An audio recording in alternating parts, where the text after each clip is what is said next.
for granted. I wanna take you for granted.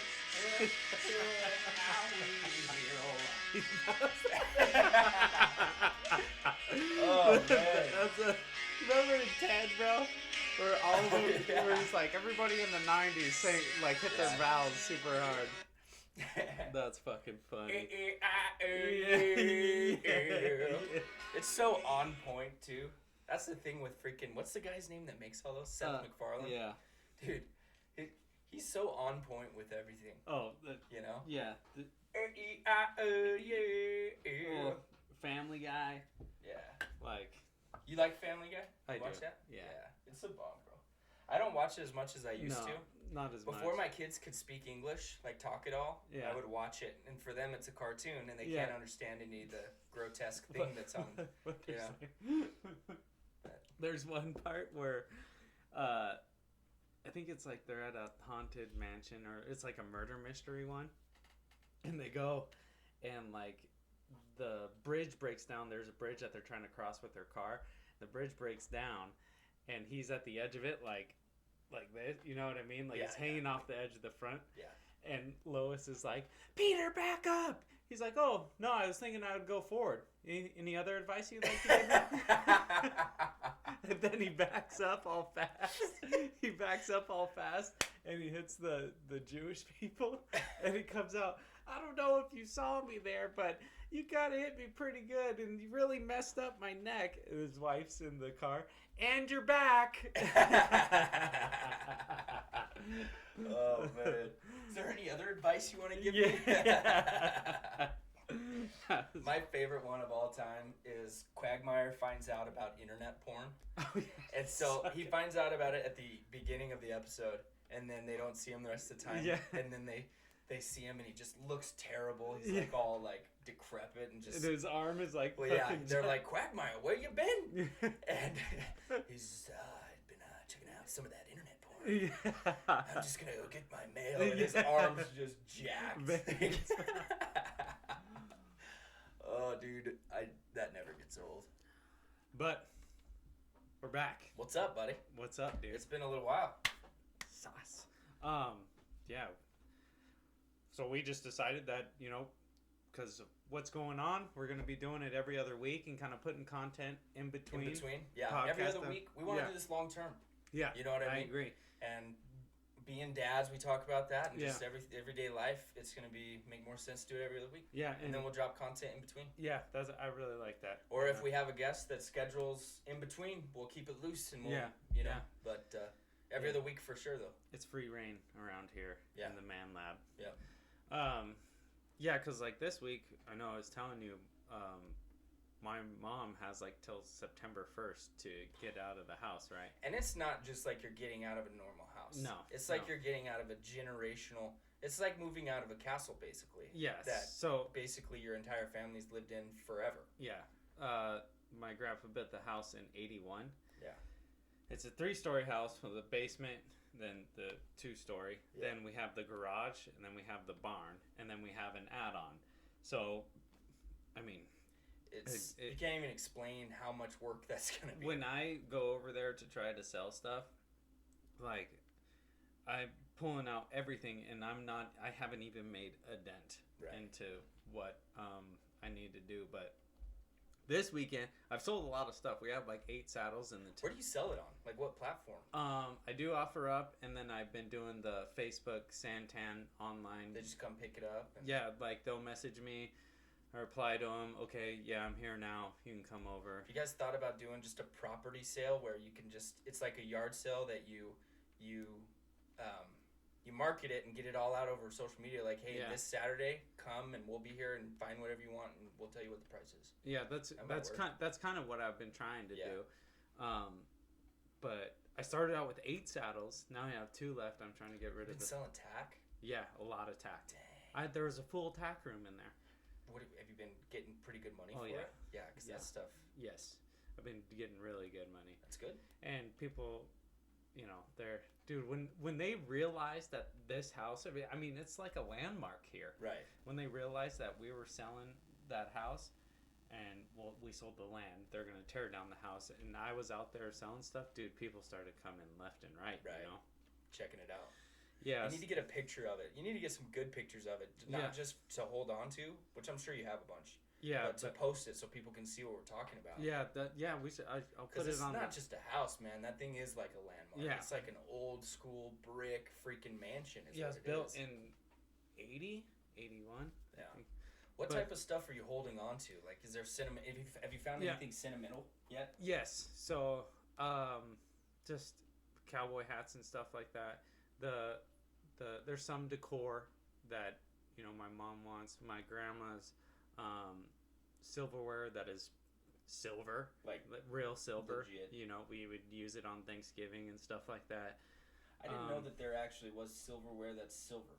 Yeah, I don't know how she got her hands on that. That's why they call it silverware. Maybe. I have no idea. Shows you how high class I'm not. Yeah, right. And there's like, you know, that sign we talked about on the barn? Yeah. Yeah, we want that. And I mean, my mom's essentially new house, new shit type of attitude. Right. So I'm selling the fridges. I've already got the dishwasher. Dishwasher I'm keeping.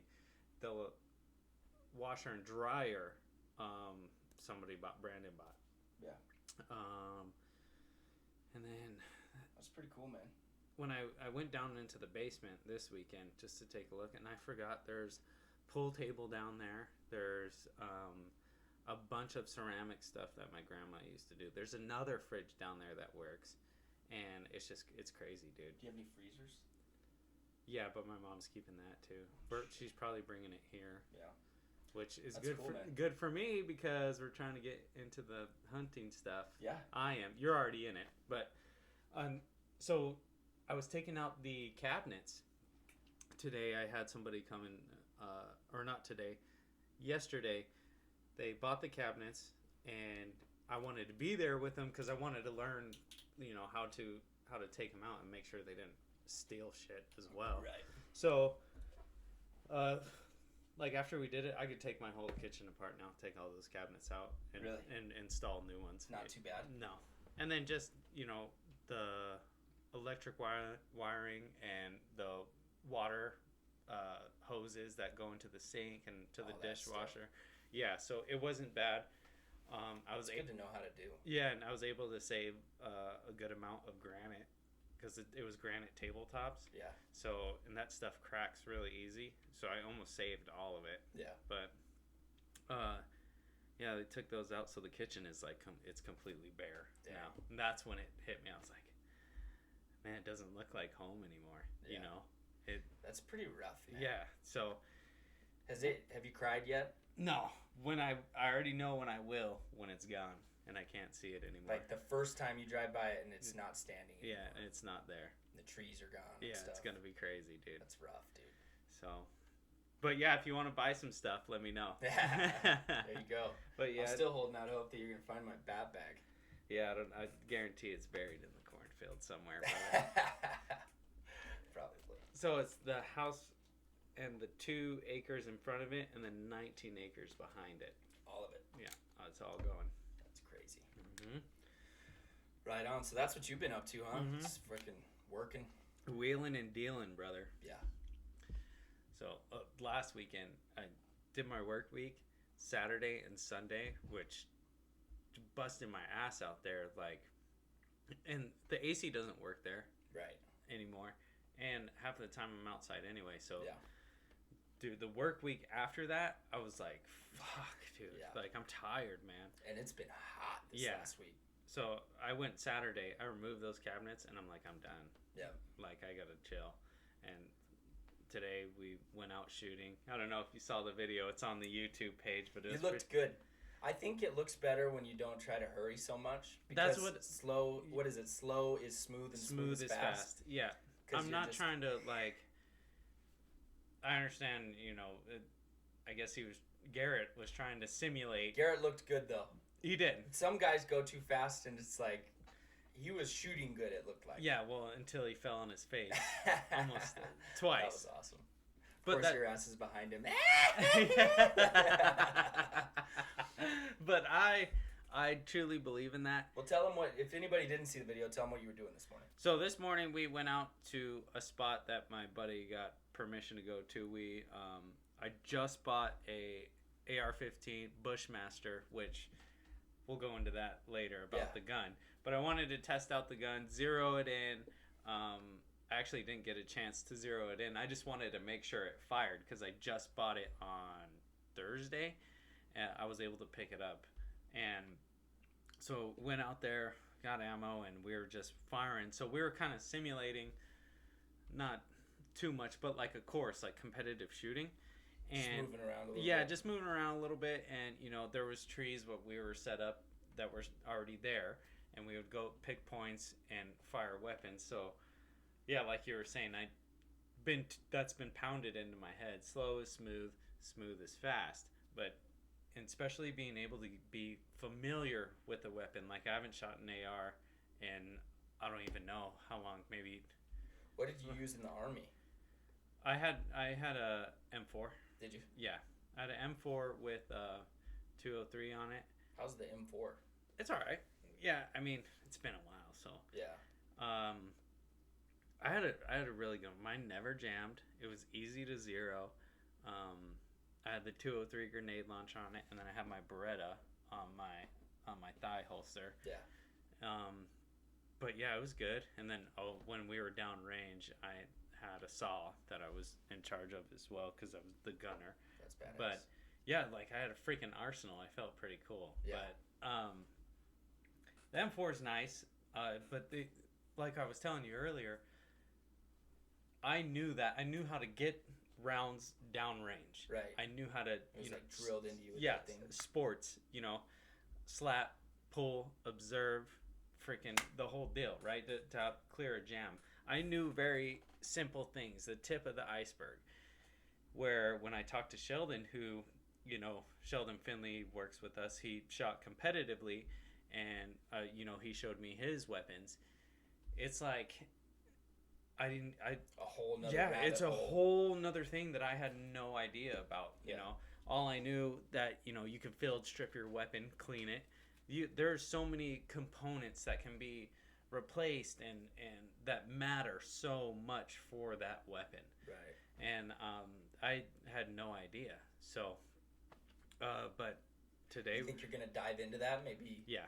Like, for sure. Now that I have some of it, that competitive shooting would be pretty cool. Yeah. I've got an Uncle Tony in Texas, and he does the revolver, quick pull, like Oh, cowboy okay. stuff. yeah. But he does these competitions. He was here in Arizona in January, but I didn't make it. Really? I should have made it. But I so mean, you think you'll get into that? I don't know about competitive shooting. I don't know if I even would have time for that. Yeah. But when we go out there, I was like, we can make this like really cool. We could set up a course. Right. The next thing I'm getting is targets, so we're not Yeah. shooting at a Tonka truck. I like steel targets. Like Yeah, whether so they you spin know around or you whatever. hit. Yeah. So that's the next thing I want to do, and then like just what I was saying, I wanted to get familiar with a weapon again. I was working on my reloads. I had maybe 3 or 2 rounds in each mag, and then I had my pack at my waist. Yeah. So fire, boom, boom, boom. Once I would feel, and I would mix them up so I don't know how many rounds I have in that magazine. Once I would feel it was out, I'd see the bolt open, drop that mag, grab the other one, load it, charge it, boom, boom, boom. Just trying to, and moving while doing that. And that's why I said going a little bit slower, because you don't want to fall. Right. You don't want to fall. Wasted. That was funny. That was good, huh? Yeah. But I mean, and then I wanted to talk to you because I want to do the coyote hunting, man. I think Right. that would be awesome. Well, you showed me the scope that you're going to be using. You'll be good to go. So a lot what of my the- uncles use AR platforms. Okay. To So the shoot thing with weapons. that is I need a new upper. Really. I need a new upper because it has the A-frame on it. Mm-hmm. So to get that scope on, I'm gonna have to take Oh. the upper receiver off. Yep. I talked to the gunsmith over there where I bought it, and he's like, "Yeah, you might need a new gas block," which didn't make sense to me. But I guess I'll take it in. Guarantee you can figure something out. Yeah, and I talked to Sheldon. He's like, "Oh, I could do it for you right now." Yep. But I want to make sure the barrel's torqued right, and I want to make sure if I have to get it all a new have it gas block. as long as you have it dialed in by the time. So with varmint hunting, which is coyotes, there's a season for fox, and then you get bobcats when you're real lucky. Yeah. And when it's colder weather, the coyotes have thicker fur.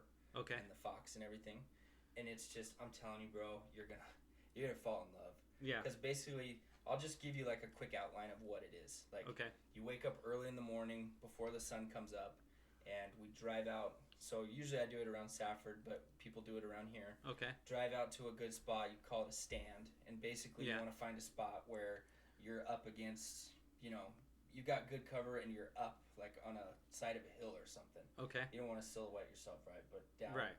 And once you got a good spot and you got a good vantage point, we use a Fox Pro. We used to use hand calls. So we always bring hand calls just in case your Fox Pro's out of batteries. Okay. Which sucks if you're out there. Yeah. And you don't have anything. Yeah. But the Fox Pro's nice because we'll put it. One of us will sneak down 100 yards in front of where we're sitting. Right. And then they have these little rabbit tails that go like spin. That. Yeah, I've seen them before. And dude, it starts calling and it's a blast. They start coming in. Like coyotes, I found fox are stupid. They say sly as a fox, they're stupid. Like when it's fox season around February, dude, I've had some of the best times of my life. Like there was one set my dad and I got down. Within 30 seconds of starting the call, this is in Klondike, a bobcat comes up I was going to tell you this story too. Oh, okay. A bobcat comes down the wash right in front of me. But I always have trouble with a downhill shot for some reason. I overthink it, and so I freaking missed the shot. I've got my Remington 17. I shot above his head, but luckily he just sat there like kind of stunned. Yeah. And my dad had a shotgun and got him with the shotgun. Yeah. But on that same set, after shooting twice, 2 different guns, we got 5 fox, and then we shot another one, but we couldn't find the 6th.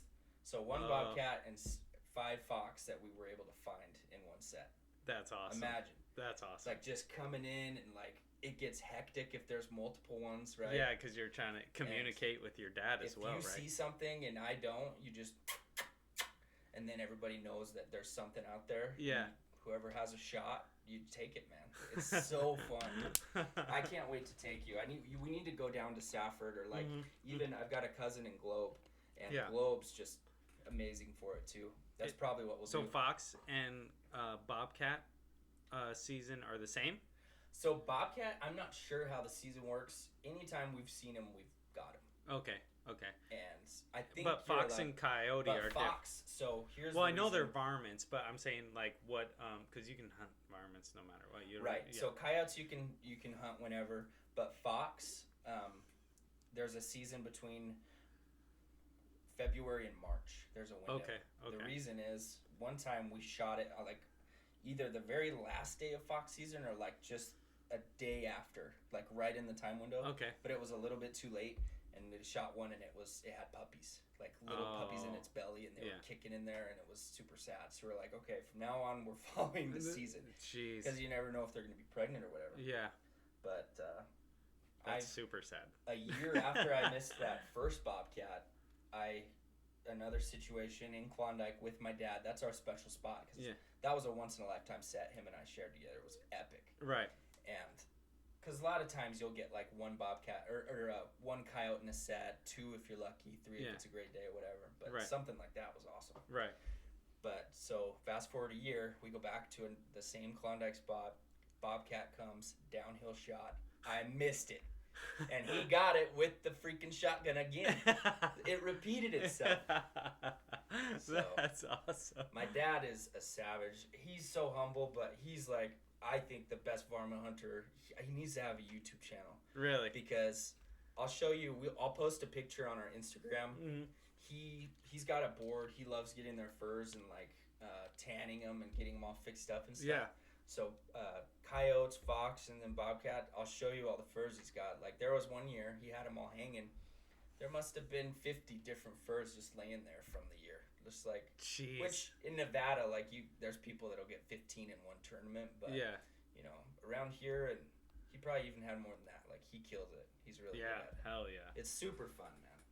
I know. I want to go so bad. And the nice thing about varmint hunting is that you, like with a deer hunt, it takes a lot more effort to get out there, and usually you have to camp, and just because it's different, you know. Yeah. And I didn't even do that growing up. We always did varmint hunting. You know, Okay. Dad worked a lot, but him and he's got 4 brothers. They were all super into it. That was our thing. Yeah. And so since I was I think I was like 8 or 9, I was able to start going with them, and since then, dude, it's our thing. But then my dad got into hunting big game, and so for the last few years, he's done it for a long time now. It's been 10 years, but he's elk and deer. He's all about it. And so last year I got my first mule deer because I just didn't grow up doing it, and finally I was. Oh, that was the first one you got? That was my first mule deer. Oh, okay. And first one I ever took a shot at. So. That's awesome. Yeah, but and then I took a shot with my bow at one up in Haunted Canyon in Arizona. Yeah.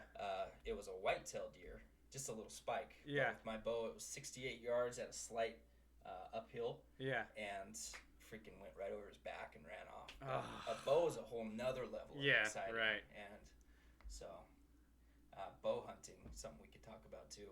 So you have hunts this season. Yeah. Coming up. Yep. So this season, I've got October is going to be crazy because my son's going to be born October 16. Yeah. I'm trying to think of the dates. No, that's wrong. My son's going to be born early October. Okay. I'm not sure of the specific date yet. Okay. And then my mule deer hunt in Unit 28 starts the 16th. And then I've got a cow elk hunt in October 31st starts, which is my wife's birthday. I'm going to be the worst person ever. Yeah, it's October 30th that one starts. Okay. So, yeah, but the mule deer hunt is Both the same rifle? hunt we had last year. Yeah. Okay. It's the same hunt we had last year. My uncle and I, so when I shot my mule deer, should I tell the story? It's kind of cool. Yeah. So we go out. It's my Uncle Devin. He's lucky. I'm lucky enough to get to go with him because he's awesome. You'll have to meet him. Yeah, knows his stuff too, I'm sure. Yeah, and so he was like super cool because he knew it was my first time. So he was like, you know, if we see one, I want you to take the first shot and stuff. Which is dope to have somebody like that. I was super grateful. And almost like a guide too. Right. So we go to this mountain. They're the Fisher Mountains, and these mountains are lava rock, and they're straight up. It's right off I-10 over by Wilcox, kind of. Okay. So, anyways, we get out the first morning of the hunt, and I took the week off. You know. Okay. Yeah, I remember. So first day of the hunt, we're all super excited. We drive out there and we just find a good spot and we start glassing because deer hunting, you want to spot them from far off typically. Right. And so we're glassing. He spots them up near the top of these Fisher Mountains, and I don't know how tall they are, but they're tall. Let's say 2,000 feet, maybe. Okay. It's not. It's like the Santan Mountains. It looks just like the Santan Mountains. For reference. Okay. Pretty good size. Yeah. You have to hike them. Yeah. See them up there towards the top, and there's these 2 bucks fighting, going at it, like locking horns and throwing each other around. Holy shit. And we're just sitting there watching, like, holy shit, this is awesome. And it's not impossible to get up those mountains. Right. So you can get up there pretty quick if you needed to. Yeah, and here's where, this is the fun part where the strategy comes in. So we see these, we know how far they are. It's going to take us, it ended up taking us, I think, like 30 minutes to get up to them. Okay. Which I thought it would take a lot longer. Yeah. So the strategy was, we see them, they're on this side of the mountain. There's a draw like 100 yards below them, but for the most part, we're able to keep a pretty good eye on them. Yeah. But even being that out in the open and having the sunlight on them, those things will disappear like that. Like if you take your eyes off of them, they're just gone. It's crazy how well they blend in. So we decided that the sun was coming up, and in like another 45 minutes, the sun would be on them. Okay. Which usually once the sun is on them, they'll bed down for the day because it gets hot. Right. So we were thinking, let's watch them until the sun gets on them. They'll bed down, and that'll give us our chance. We'll know where they are, and we could get up. Okay. So fast forward, we get up this freaking draw all the way up the mountain, almost to the top, and there's like a, what would you call it? Not a canyon, but just a little ravine. Ravine between us, and it's maybe 150 yards uphill, and he's right under this mesquite tree, just laying down. And so he's like, "All right, dude." Were you fucking? Dude, I thought I was gonna be a lot more jittery. I kept my cool pretty good. Okay. Like, I was freaking. My heart was chip pounding, but I didn't. Some people talk about the buck fever and stuff. Yeah. I wasn't super bad, but I went to take my first shot. My grandpa reloads all his ammo and stuff. Right. So that's what I had in a .308. Okay. I take my first shot and it clicks. For some reason, I had a bad bullet. It just didn't go. Were you like? So I'm like, did you mother? look? I looked at Devin. Yeah. And it's like, so I reloaded and took a shot. I hit him right in the heart. Like, he was laying down like this, and it was a perfect shot. The only thing that sucked is it blew out of his back strap, so I kind of messed up that part of the meat. But he didn't even get up. He died right where he was laying. And then those are the kicker was that another buck came around the corner to see what that noise was, and my uncle shot him right there. Within 2 minutes, both of us were tagged out on the first morning. Just like so awesome, yeah. bro. So we both carried deers off the mountain. That sucked because we couldn't help each other. It was like one trip you have to take your whole deer down. You know? So I'm on the side of the mountain. I forgot my skinning knife, and so I had a dull freaking pocket knife to skin this whole animal. I'd never skinned a deer before. Oh, that was your first time. He had to go skin his because it's time is of the essence. You know. So I had watched a bunch of videos, luckily, and Meat Eater and stuff. Yeah. And so I just freaking with that pocket knife, I did a pretty good job. I got as much meat as I could.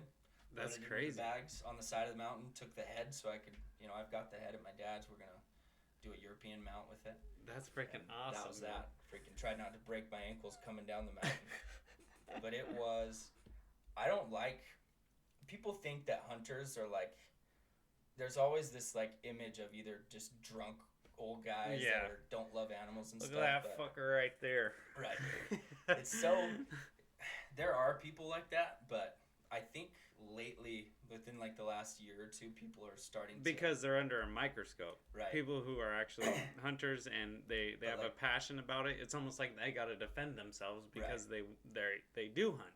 And, well, there's people like Remy Warren and people that are coming out and Steve Rinella and like Cam Haines and these people that people see that hunting's like...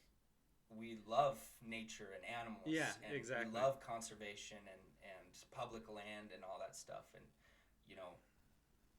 like, as far as I want every time to make an ethical shot on the animal, even when it's coyotes. And coyotes are have to be culled out. They have to. Right. Like, they're not good for ranchers. They're not good for... they're not good for anything. A lot of things. I meant to ask you... Do we have hogs here? We have javelina. Yep. That's it, right? Yep. Which my cousin Chris is all about javelina. He's done a few. You need a tag for that, don't you? I believe so. Okay. Yeah. So this year on the hunt too, we're gonna get bear tags if there's any available still in that unit on our deer hunt, because in that same area we've seen multiple bears before. Really? So hopefully it'll be a good year, man. But I was just saying. With hunting, I think it's awesome that you're going to start getting into it. Because there's one thing I wanted to say real quick is people think that you have to have the nicest gear or you need the Kuiu freaking camo and a big old gun that costs $3,000. Yeah. The thing is, dude, public lands are there, tags are not expensive, and you could use Grandpa's old gun and Walmart's camo, but the point is get out there, take advantage of the stuff and learn it. And if your dad didn't take you out and teach you, people out there or whatever, go teach yourself so that you can teach your sons. You got to start it somewhere. I definitely, or you have a very good friend that you guys can go. Yeah, we're going, dude. Dude, I'm so excited for varmint hunting. It's really fun. When would be, if we were to do it, when would we? Varmint hunting? Yeah. So, like I said, once it cools down, especially. Okay. So, it's typically going to be a while. November, December, January, February is when that fox season, and that's my favorite time of the year. Yeah. Fox are so fun, dude. Yeah. And kit fox are the only canine in the world that have a dew claw where they can climb trees. So if you're in a tight area, they'll be climbing through the trees and shooting them. It's super fun, dude. Yeah. So... But yeah, once it cools down, man, we need to plan a trip. I want to go. My cousin Chris, you'll love him. He's super cool. Lives in Globe. And there's spots all over up in Globe. We need to get with him and go do it. We still have a chance for our fishing trip too. Well, Black River's closed for the rest of this year from everything I've heard. Oh my gosh. So, the res? Yeah, the reservation. Shout out to anybody on the reservations, man. God bless you guys, because I've heard they've been hit super hard, and you don't see it in the news or with anything, COVID? but with COVID, yeah, it's been bad. But what about the part that's not Black River that is not on the reservation? I can't really speak to those because I've never been. Okay. Since I was young, we've always gone to Tick Flats. Okay. Which is up on the White Mountain Indian Reservation. Okay. But man, Black River, whether it's next year or whenever it opens again, we have to go. Yeah. Because the smallmouth fishing is just insane. The camp spots are awesome. The river's just, the water's cold and it's like hot outside, and it's the perfect spot. Yeah. It gets overfished sometimes, which sucks. But, yeah, I can imagine. But if you walk up and down the river, you're catching fish. Yeah. Hell yeah. Oh man. So the NBA, MLB started their games, man. Yeah. I can't believe it. I never thought we'd get to this point. Weird seeing baseball players out in the field with masks on, Yeah.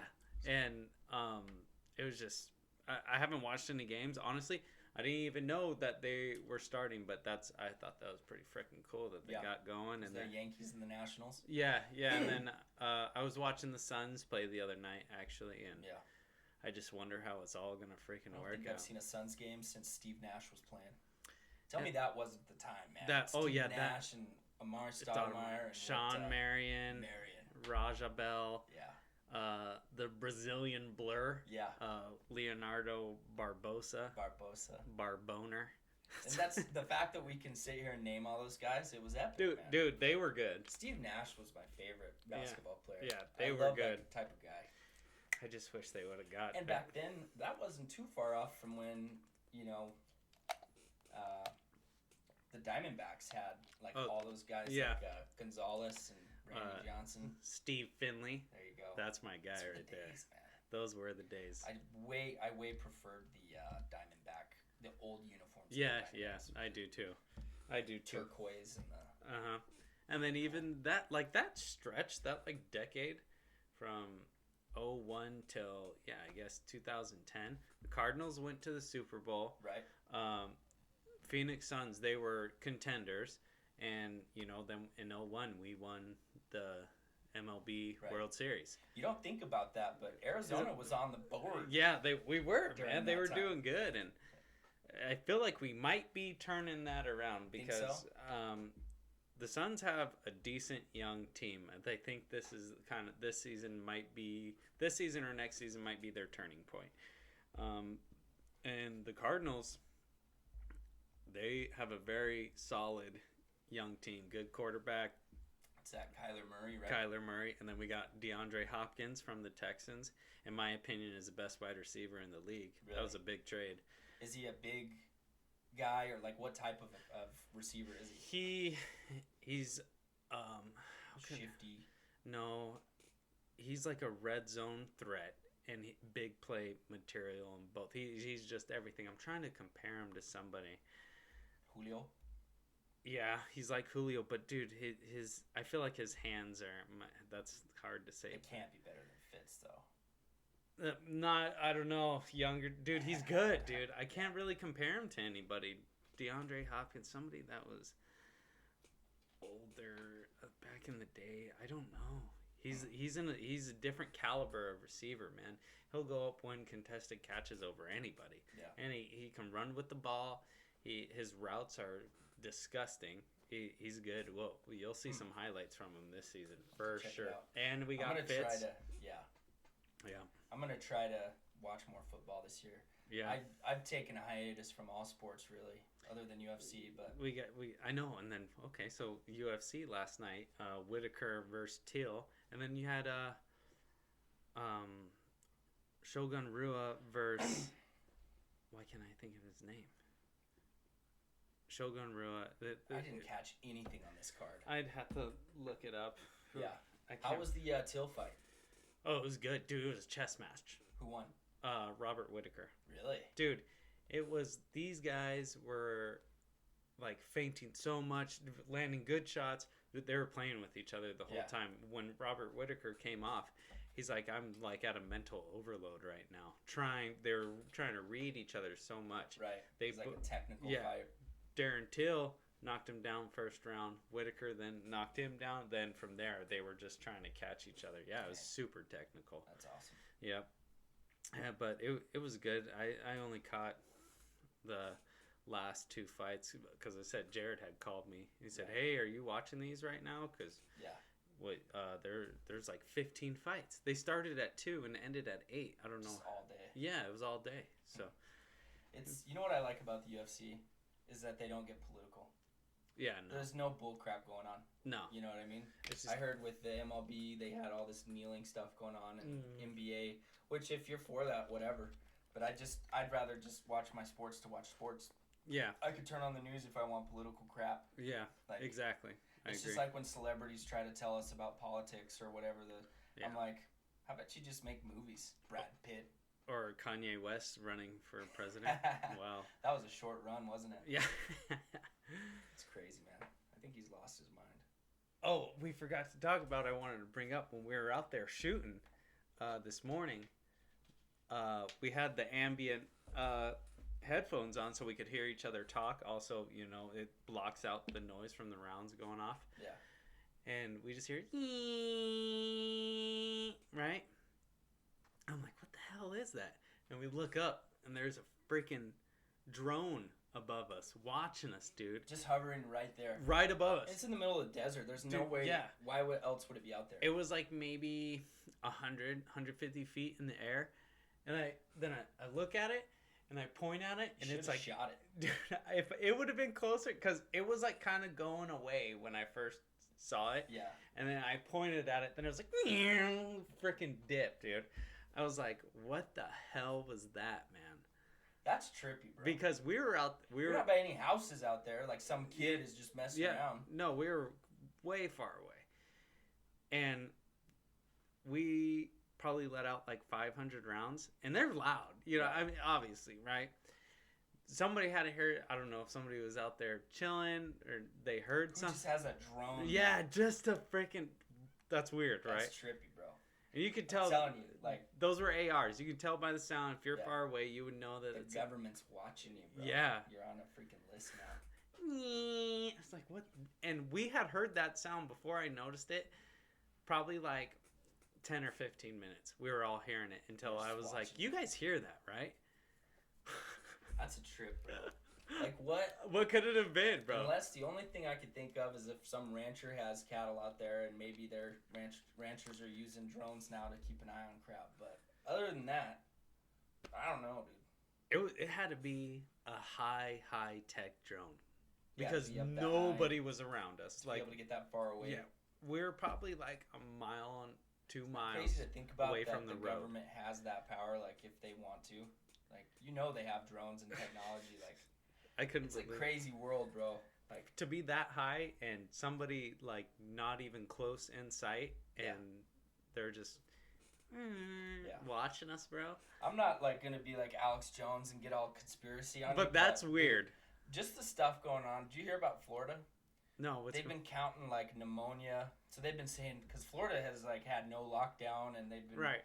But they've been counting like all these crazy things like pneumonia and the flu and things as deaths or like a freaking shark attack or whatever. Okay. So the number went from like 40,000 to like 11,000, and wow, like just lied to.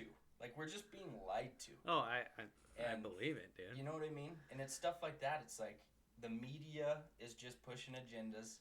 Like, think about anything you want to buy. You want to buy a car or a house, you got to pay taxes. Taxation without representation. Yeah. You don't know where your taxes are going. No. Other than local shit that I could stand for that. But when it goes to the federal, it's like, what? What are you using it for? Yeah, what are you doing? So you can lie to me about numbers but they're allowing protests everywhere, but you can't go to church. Yeah. Or you can't go, your kids might not be able to go to school or stuff like that. Yeah. It's just so ass backwards, dude. Yeah, dude, it's pretty wild. There's something, there's definitely, I don't know what it is because I try to block it out. But there is definitely something going on, and watch come November, right, when the election's over, shit's gonna smooth out, brother. Right? Just think about it. They tried all this stuff to get Trump. Whether you love or hate Trump, just think about it. Yeah. They tried the freaking impeachment. They tried Russiagate. They tried grab her by the pussy. They tried all that. This whole time, like, they've been trying to take him out, and then none of that worked. And then as soon as the impeachment's over and it didn't work, this virus starts. Yeah. And it's just been going on since then, and it's like, bro. Like, I don't know, dude. Dude, there's freaking riots going on all over, and like in Seattle or Portland. Okay. They're just destroying buildings, businesses, and the cops have had to stand down because the local leaders are just like, oh, it's fine. Just I seen something like that too. Imagine if that was your town and you spent your life savings to start a pizza shop downtown or something, and you're just, the police aren't even there for you. Like, there's some crazy shit going on. Think about that. Yeah. Dude. If that was happening here, it's like. And this pedophile ring. Yeah. With all these higher up people, actors, Hollywood. Yeah, then you got that Giselle Maxwell lady that was Jeffrey Epstein's. Yeah. She got arrested finally. She was at some house in like Kentucky or something. And then I heard like she came down with COVID. Does she? Oh yeah, she's gonna die for sure. Yeah. But she's the one that has all the names. So you got that, and then there was that. What's that store that's tied to all this stuff? Comet Pizza. Oh no, not that one. You know what I'm talking about, though, right? Pizzagate or stuff. Dude, that is freaking. Do you know more about that? Yeah, I do. So, it's this guy. I can't remember his name, but technically he's a Rothschild. Okay. Like he's connected. Connected with a lot of people. Obama's been there. Hillary's been there. At like pictures of them. Like they're not just saying that at the pizza. Literally pictures of them, right? And it says in there like. When I was watching this video, it said, "Oh, you can go to the emails right now, and they're talking about pizza and talking about code about this place." And I couldn't even freaking believe it, bro. There's pictures. It's supposed to be like Peter Piper Pizza or something like that, right? There's pictures on the wall of like sexual things, like figures with like dicks and like. Just weird shit, right? Like if I was a dad and I was there and I saw that, you'd be like, yeah. And they have like a basement where all the kids go. It's fucking weird, bro. And this guy he had been on that Jeffrey Epstein plane as well. There's multiple pictures. That's the guy that owns this joint. Yeah. Yes. And they talk in code about stuff about kids and stuff. I'm not saying I believe it, but what the video was saying was pretty like wow, this really might be real. And with the Wayfair stuff and this like the Wayfair stuff, so that one's crazy too. Yeah, there's something like, going there's something happening. And it's crazy with that. how since it's like the Clintons and stuff that are on the left, the media won't touch it. They just they won't tell you anything, but then they try to convince you that Trump is just doing all these terrible things. Everybody out there knows that the Clintons are freaking evil people. Yeah. Everybody knows. Yeah. Is she still on trial? Yeah, her trial's been going on through this freaking COVID stuff. The entire thing. Not one word of it on the mainstream media. That's fucking crazy. Like, unbelievable, dude. And so I listened to this podcast with a guy named Tim Ballard. You guys should go check this out. He's on Team Never Quit podcast, which is Marcus Luttrell's. Yeah. He has an episode on there. He has his own podcast, which I can't remember the name of. But just look up Tim Ballard. He's all over. Yeah, I remember you showed me him. He owns this thing called Operation Underground Railroad, where they've saved like thousands of kids. Glenn Beck and some like high-profile people are involved. Yeah, they're like operators. They're like undercover and they go and do these stings on these bastards. But just some of the stories he tells, it's like human trafficking of kids, and up to 18 years old and down to who knows how young. Yeah. Like kids getting taken and just used, Dude, drugs you could sell once, kids you could sell multiple times a day. It's just hard to even imagine. Did you see this thing too where like there's like artists that are linked to all these people, like the Rothschild guy and Hillary, that they do all these paintings for him, and it's like of little kids in fucking handcuffs and like they're chained up and like it's fucking weird, bro. Yeah. Chelsea was telling me that Epstein had a specific artist that would do paintings, and what she would do was like paintings of her little sister, right? Or pictures or whatever.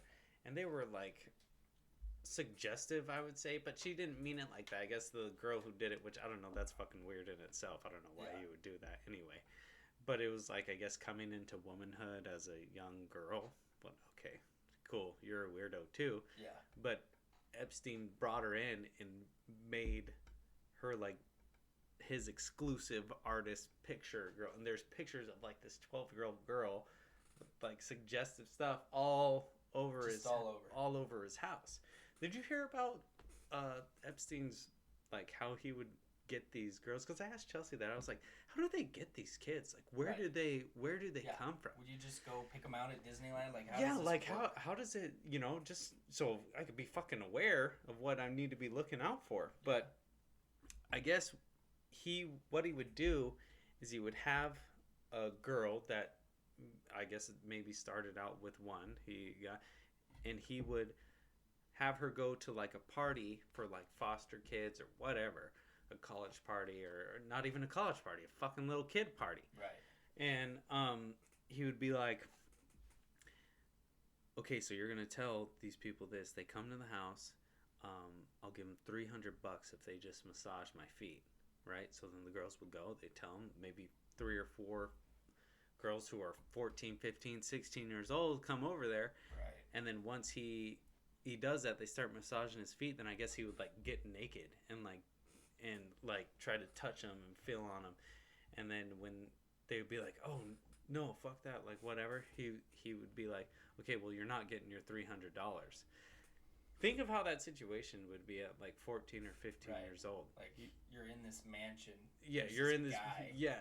And you're rubbing his feet, and then he tries to do this, but you really want the money. Like, fuck, you can't handle that at 13, 14, 15 years old, What a freaking creep, man.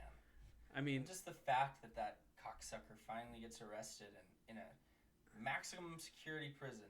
Yeah, and somehow dies. Somehow hangs himself. It's like, dude, so I worked for DOC. Bro, there is no reason. First of all, he was on a suicide watch, right? The suicide watches that I know, there's an officer standing there in front of his cell, sitting in front of his cell, and you're writing on a paper I think it's every 5 minutes or something like that. Inmate is okay, but you have a log, and you're literally inspecting them. Right. You're not just gonna walk off. No. Even if they said, which it doesn't make sense. Oh, he was on a 30-minute watch, which that is a thing. Obviously, this fucking guy is a high-profile target. Like, he has a lot of information. Why wouldn't somebody be in front of his cell just the entire time? Yeah. And they also have, like, the cameras, though, as well. What a fucking coincidence that it stops working. Right. Dude, there's some shit going on. Right. Like, just imagine, like, that's the thing. There's so many conspiracies out there that it, like, dilutes the ones that might be real. Yeah. But there's no doubt that, like, super rich, creepy people. Like, try to stay rich and creepy. Like, yeah. Look at the Rothschilds and stuff. There's gotta be some kind of upper echelon of these freaking weirdos that. Well, the Alex Jones thing too. That's a freaking trip, dude. How he got on their island. There's literally video proof of them like worshiping like this owl thing, right? And everybody, outside, like, everybody's in mass. They're acting like they're sacrificing somebody. Skull and bones stuff. Yeah, and then he finds one of those guys, and he says, "Hey, so what were you guys doing on the island?" I don't know exactly what questions he asked him, and he's like, "You had no right to be there. Why are you interviewing?" Like, he was pretty much admitting he was like a CEO of a bank or something like that. Pretty much admitting that he was there. I was like, sometimes I'm just like, I don't even fucking want to know, dude. Yeah. Like, let me just stay there. Let me just be alright. Yeah. That's the it's thing, dude. Fucking Most crazy, people bro. just want to live their lives and stuff, but I can't believe know it. Yeah. It's like, I can't believe that drone came over. Like, who the fuck could that have been? Right. I'm not like a conspiracy advocate. I'm not either, dude. But with everything going on in the world, it's pretty crazy. Like, it's pretty clear that these people, there's a lot of people in the government and in power that don't think we should have guns, that think that we should have electric cars and like, that we shouldn't have the freedoms that we do. Socialism, pretty much. Yeah, like, basically that they know better than we do, which means hand over the power to them and they'll decide what's best for humanity. Not a chance. And it's like, there's a big percentage of the country that thinks that.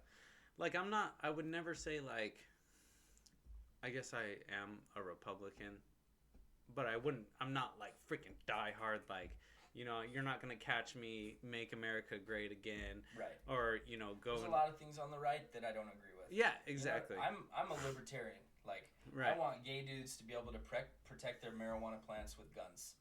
Yeah. At their house. I agree. Yeah. Like, if you do whatever you want to do, as long as you're not hurting anybody.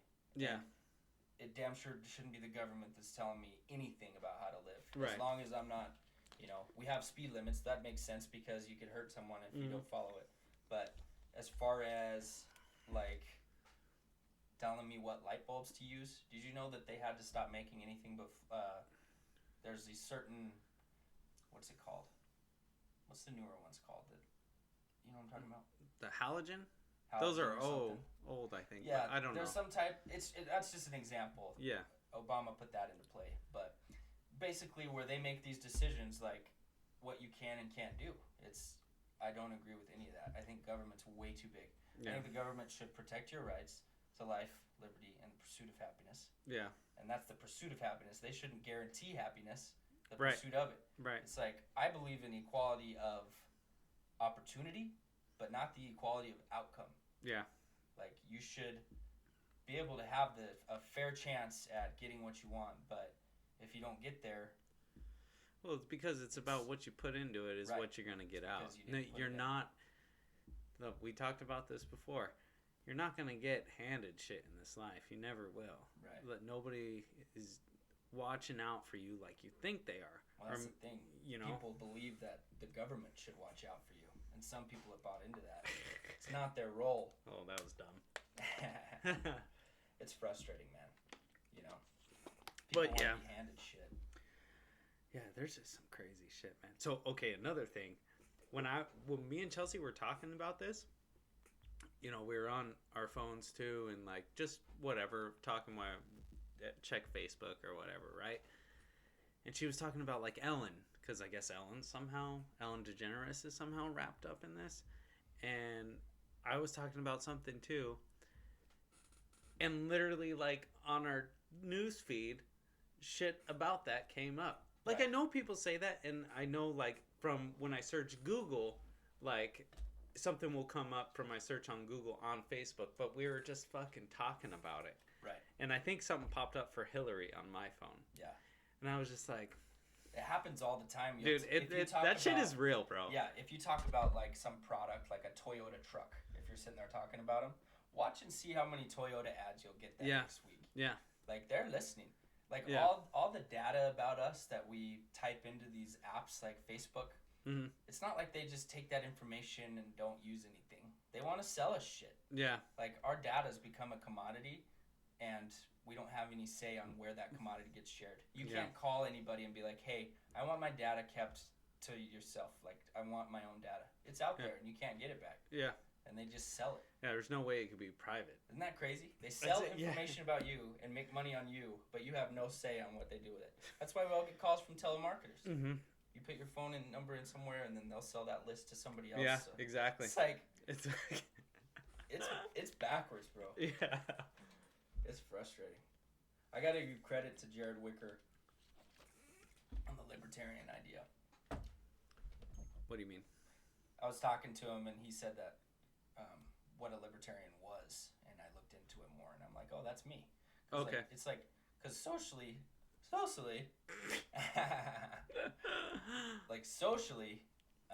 pretty liberal. Like I said, I don't care about gay marriage. I don't care about pot. A lot of those things I don't think it's right, but I don't care. I don't care. Yeah. But at the same time, I don't know. Well, not that. Let me change it. Fiscally conservative. Let me change that.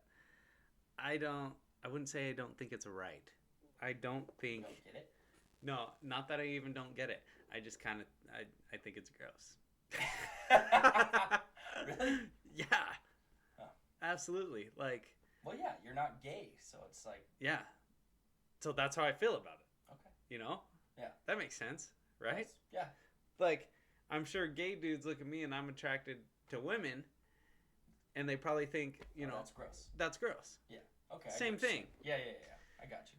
Yeah, I think it goes without saying. I don't want to talk about it anymore. You like women. Yeah. Of course, that's, you know. They're not into that. The thought of kissing a dude is gross to you. Yeah, for sure. Me too. Disgusting. Yeah.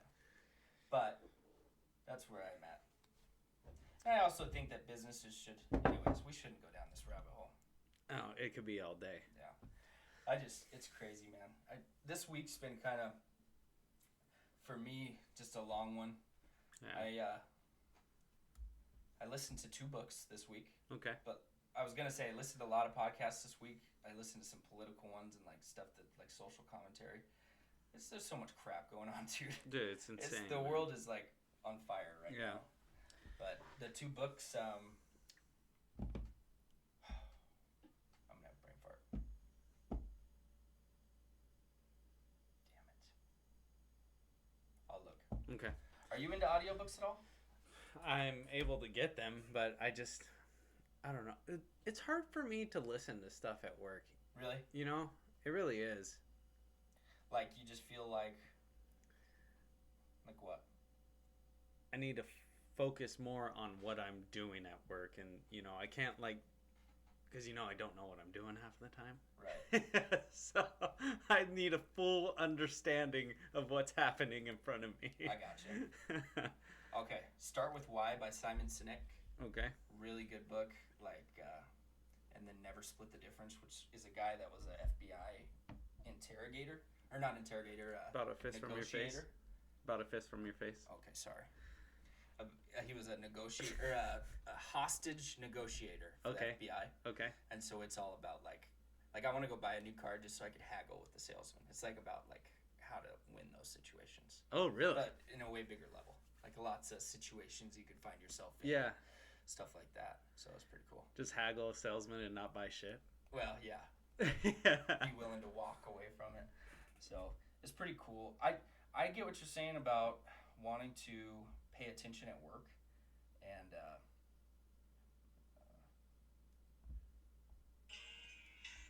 just a second. Sorry, people. Yeah, I mean, I have to, bro. I'm not at that level yet. Because I'm always afraid that I'm going to fuck something up. You know what I mean? Yeah. I hear you on that. I don't want to mess, like, nothing up, man. But, sorry. I only do it so if I'm on a new job where I need to research sys and, like, be ordering parts and, there are certain times that I'll just jam out to music. That's why I use a speaker a lot. Yeah. But if I'm on something that's, like, redundant or, like, repetitive or... I could see that. If you're doing GET or something simple, or even once my parts are here, like, I get in, like, a flow state almost where I have all my parts, my tools are ready, I pop them in and start a book, and, like, all it is just you're changing stuff out, and, you know, you're just moving through it. Yeah, it's hard for me to get to that point because a lot of the time, Colton broke it down to me like this. Colton's team is like the quick stuff, the hot stuff, the stuff that needs to be available as soon as possible. Right. Jesse's guys are the big jobs guys, you know what I mean? That like That's the where transmission. You spend a full week on one job. So that makes sense. I had to be communicating with Colton all the time. Yep. And I got to be communicating with Brandon and Lube if he needs help, and then the planners You're kind of more moving all the time. Yeah, and I need to be talking to people and what machine needs to do this and whatever. Sometimes, you know, it's a part of it that you are goose chasing for an hour. Looking for a hammer out. Yeah, or a tool that will work and stuff like that. And that makes sense. See, I'm on like the other side where I get on bigger stuff that's like takes longer. Yeah. So I have the time to just.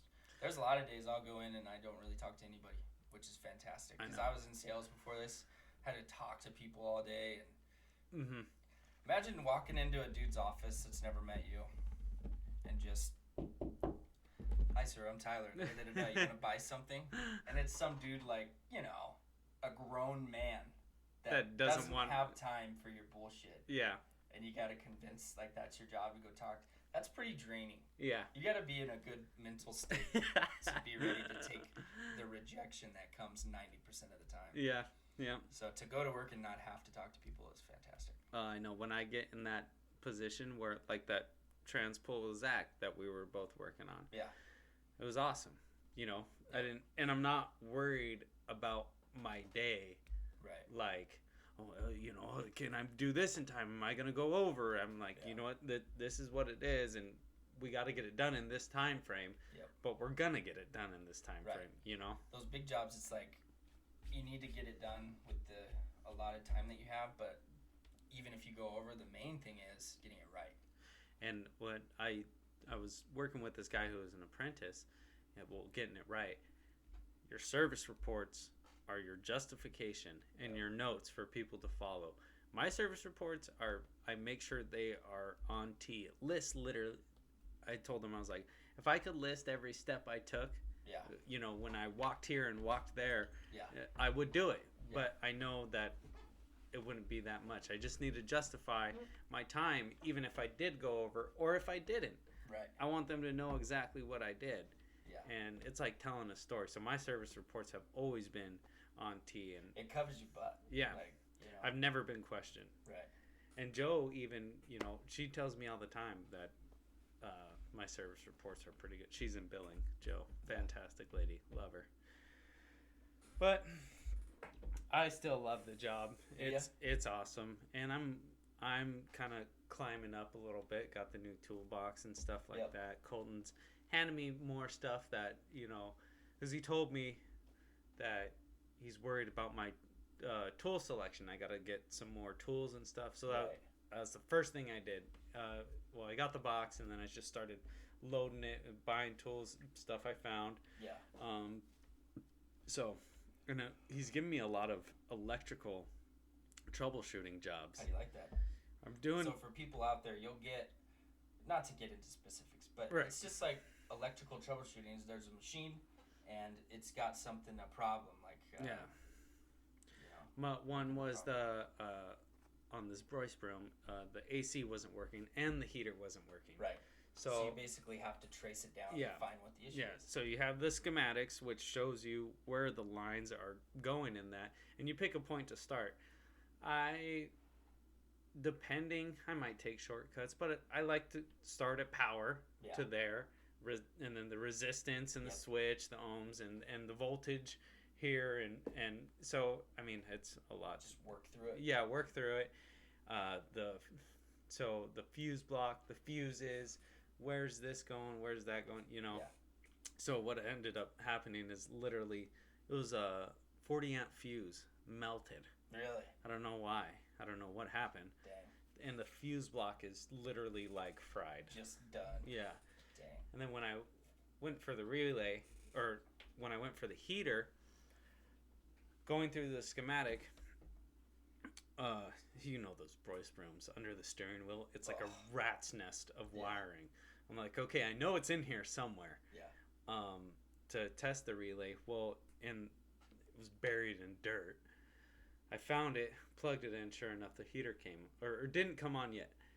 I looked, I was like, what is going on? It should be fine. I have resistance at the relay, you know, I have voltage at the relay, and resistance at the switch.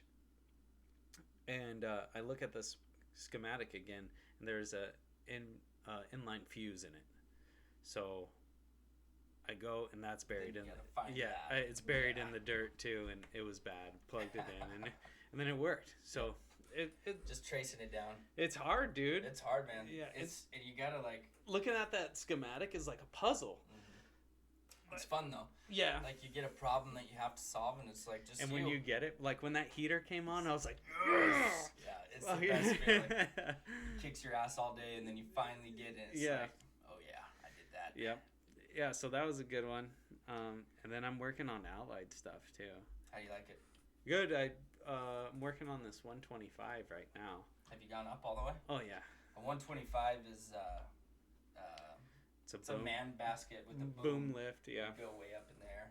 Yeah. So you're just literally in a basket that I don't know. A little bigger than this table. Yeah. Like longer. Yeah, a little longer than this table. A little bit wider. But you go like. Yeah, and it's all friggin' hydraulic joysticks at your hands right here, and it takes you 125 feet up in the air. Yeah. And you have a harness on and stuff like that. So what always freaks me out is because I was inspecting for a leak. So I cleaned up everything, right? It was in the basket. Yeah. Cleaned up all the hydraulic lines. And I'm like, all right, well, we got to test it. And I took the apprentice up there with me. Or he's not an apprentice anymore. He just started. And I was like, all right, well, we got to go all the way up and see if it's leaking and come back down. Yeah. I don't like that at all.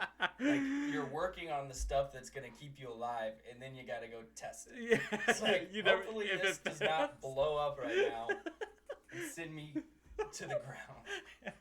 And the basket freaking, you just drop. Well, Bryce told me that, I think he'll have to correct. They have a lot of fail safes. Yeah, they have a lot. But let's say something does happen, like where the main thing that I've seen is the person's stupid and the ground is like freaking almost at a 90-degree angle. Okay, then it falls over, right? Well, when you are in that basket and you're hanging by your harness, because it's cutting at your arteries right there, you have 12 minutes or they won't be able to save you. Really? Yeah. You'll just die. Yeah. So when they bring you down, they got to just barely touch your toes on the ground and slowly relieve that pressure off of those arteries, because it will literally it's like a freaking blood clot going through. Once it hits your heart, you're done. Yeah. So when he told me that, I was like, that's freaking crazy. Some of them have steps that you could step in and get some pressure off your legs. Yeah, so you could be up there. I worked out at Intel for a job at a different company one time, and they had this safety class with harnesses, and it showed a picture. This dude had fallen a pretty good height and then snapped with his harness, you know what I mean? Yeah.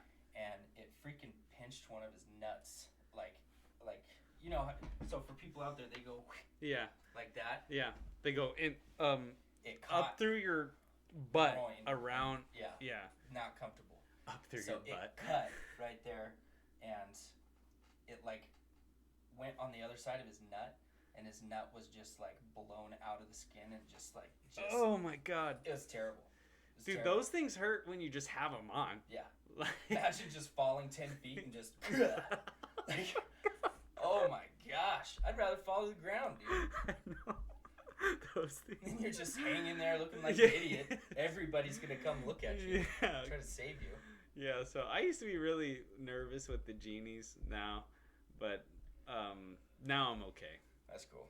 I'll operate. I took the kid up in the 125, and he did all right too, Michael.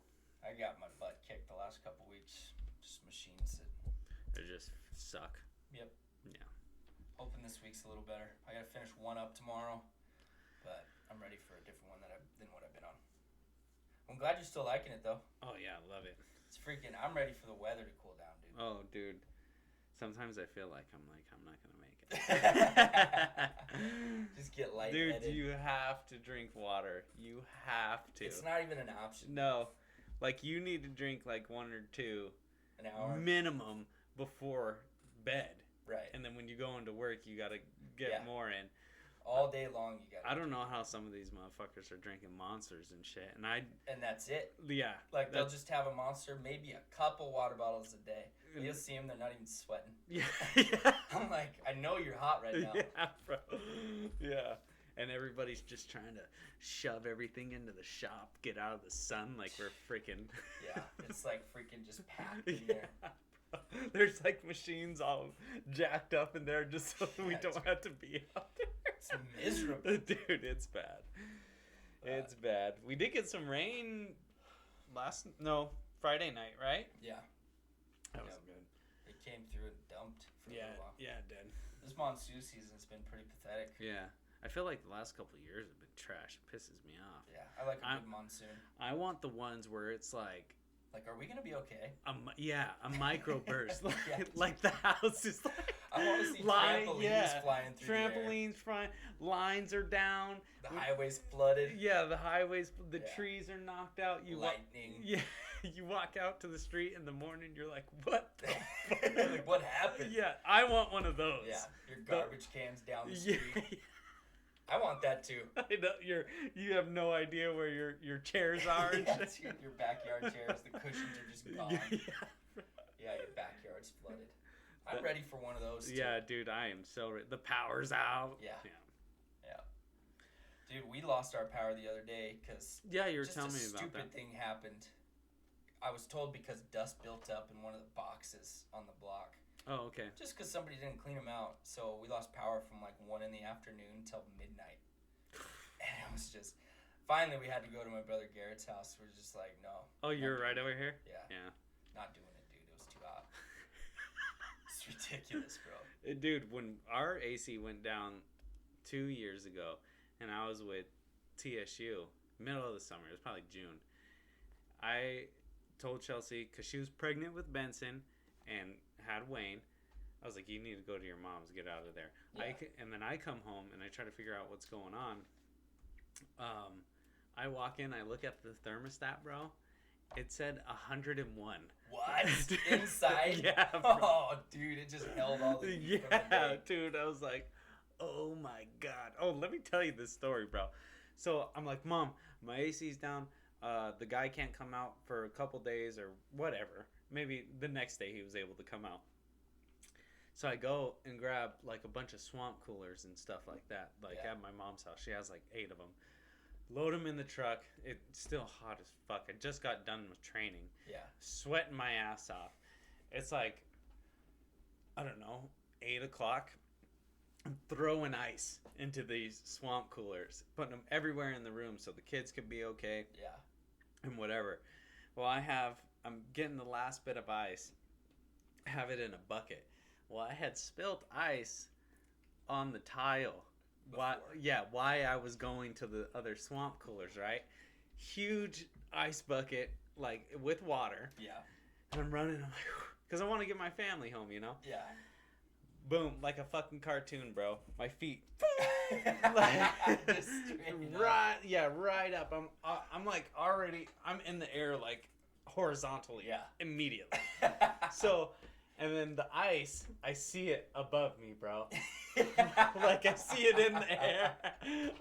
So I hit my back. And then the ice. Just straight on your face. I was like, this is fucking terrible. Just laying there. Yeah. Oh, my God. It just piles on when things go bad. Oh, yeah. Bet you weren't that hot for a minute there. No, it still sucked. Because it was humid. And it was so hard to cool down the house, bro. Those swamp coolers, they were like... Once it's hot inside, it's and then the humidity. What actually helped us is we have those little Black & Decker, like, AC stands. Yeah. Do you know which ones I'm talking about? Yeah. Where you, like, open a window and you put it in there and then close it and it just goes like that, which I'm going to take from my mom's house. We probably should throw one in here. That'd be nice. Yeah. But, yeah. That's really all I got, honestly. Yeah. Right on, man. Dude, good episode. Good episode. I'm happy. Yeah, I hadn't seen you in a while. I know. We got to figure out ideas for the content that we're gonna do. Right. I'm pretty excited. If you guys out there have ideas for the content, questions you want to ask. We have our questions that we didn't do last week. Did we end up getting any? Yeah. Okay. Let's finish it off with the questions. Okay, so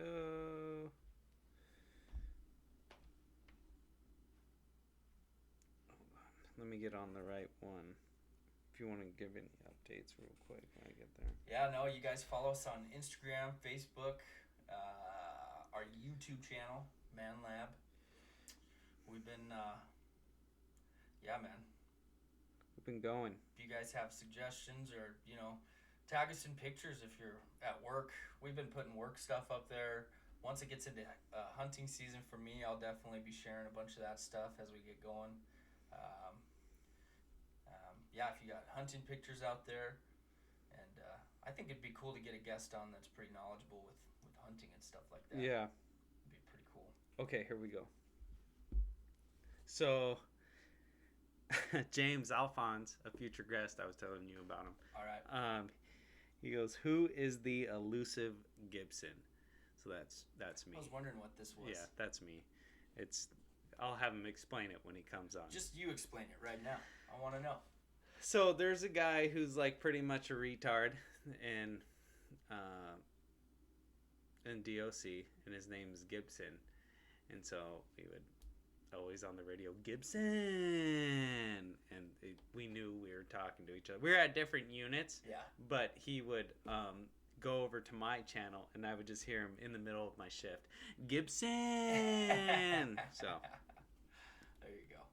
okay, this one's for you, Tyler, because I already know the answer. What kind of bear is best? What kind of bear? Yeah. Like best to eat or in a fight or what? Just whatever. What does it say exactly? What kind of bear is best? What kind of bear is best? Bear or beer? Bear. Well, if you have to eat one, you want to eat black bear. You got that right, because if you said anything else, I'd have been false. Black bear. Because it's off of The Office. Oh, am I supposed to know that? No. Okay. Are you ever watch The going Office. to make... This is from Jason Angus. The bear one was from my buddy Nolan. We deployed together. Jason Angus, we were in the DOC Academy together. Are you ever going to make videos where you guys like to try stuff out of your comfort zone? Referring to the burrito review, right? I think so. He goes, shit, you normally won't eat at a restaurant, like the exact polar opposite of what your regular choices are. Right. I took that as like trying stuff you've maybe never had before, or like stuff like that. Yeah. I'm definitely open to it. Sure.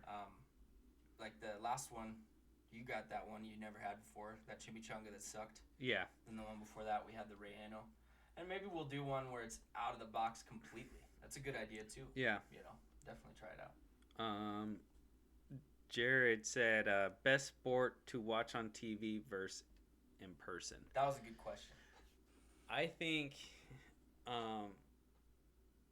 would definitely have to say basketball, like NBA, because I love watching football on TV, but in person basketball is better, I think, because dude, it's nonstop, and if you have good seats, which the times I have went, I've had great seats. Yeah. And I got to see Steve Nash and Amari Stoudemire play. And it seems like you're kind of like, even if you're kind of far back, you're pretty. It's like you're there. huddled in there. Yeah, you're there. So that's fine. Go ahead with yours. For me, UFC fights. I was gonna say football, but I went to a Gaethje fight here in Arizona. Oh, really? A couple years ago. Yeah. And it was I've only been to that one UFC fight, but dude, it was like, you can hear the leg kicks smack and stuff, and like, just the whole vibe when they're walking out to music, and like, it was a blast. I bet. And you could see everything real good. It was really fun. Heck yeah. Yeah, I'd highly recommend but on TV, UFC too. Yeah. That's what I prefer to watch. They're up there, but I wish I could see a UFC fight live. That'd be awesome. It'd be awesome. Yeah. We'll have to go one of these days if they ever Out to have Vegas? events anymore. What if we did like a trip where there was a fight in Vegas, like a pretty big fight? I mean, we're going to be spending money. Just hear me out. Yeah. Pretty big fight. We go to the fight, and then the Chargers are playing the Raiders in Vegas. Oh man, Talk about an epic weekend. That would be the best. That would be the best. I'd go for the Raiders for sure. I'd throw you on the fucking field and then you go home by yourself. Are you ever gonna let go of this Chargers thing? What do you mean? Like, give up on it? Never. What is it? It's really just because of LaDainian Tomlinson? Yeah, so when I was getting into football, like I said, LaDainian Tomlinson, that's the year that he beat the record for amount of touchdowns during a season. But after that, the main thing was watching him, because he was freaking an animal, man. He was great. And then I just fell in love with the team, man. They had, I don't know if you know these guys, but you know Drew Brees. He was on the team. Yeah. Then Phillip came. Antonio Gates, and then just watching them and then having memories, and that's who I decided, man. That was your team. That was my team. And once I made that decision, I was never letting it go. Okay. It's justifiable. I always, and one like, time, my little brother loves the Ravens. Yeah. And I don't think he's ever been to Baltimore before. That's when I don't get it. Okay. And like, but you've never lived in San Diego. I never get it when people I've been like, to San Diego. I've never lived there. A lot of people around here will wear a Yankees hat. I'm like, why? But that's just me. But you know what I mean? And just one time, me and my dad, what really happened when I was young, we were playing Madden on the PS1, right? Yeah. And he goes, I'm picking the Chargers. The Chargers.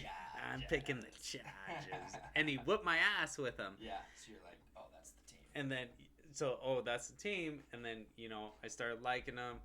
And I watched him one time. He's like, Dalt, watch this guy. Watch him. And then their uniforms, they're fucking badass, bro. I gotta hand it to you. The light blue ones. With it. Yeah, you've stuck with them. That's for a cool. very long time. It's not like you just started liking the Patriots and then pretend like you're just this all-out fan. Yeah, once no. They win. I can't even tell you how long I've been a fan of the Chargers. Yeah, man. But there you go. Is that it for the questions? That's it. That was all of them. Right on. Appreciate everybody for the questions, feedback. We've been getting some good feedback. Yeah, I agree. So, all right, on, man. You got anything else? No, I'm done, brother. Right on. Let's go roast in the sun for another week. Yep. Get it done, huh? You guys like, subscribe, give us suggestions. Yep, man, lad. Thank you. Yeah. Have a good week.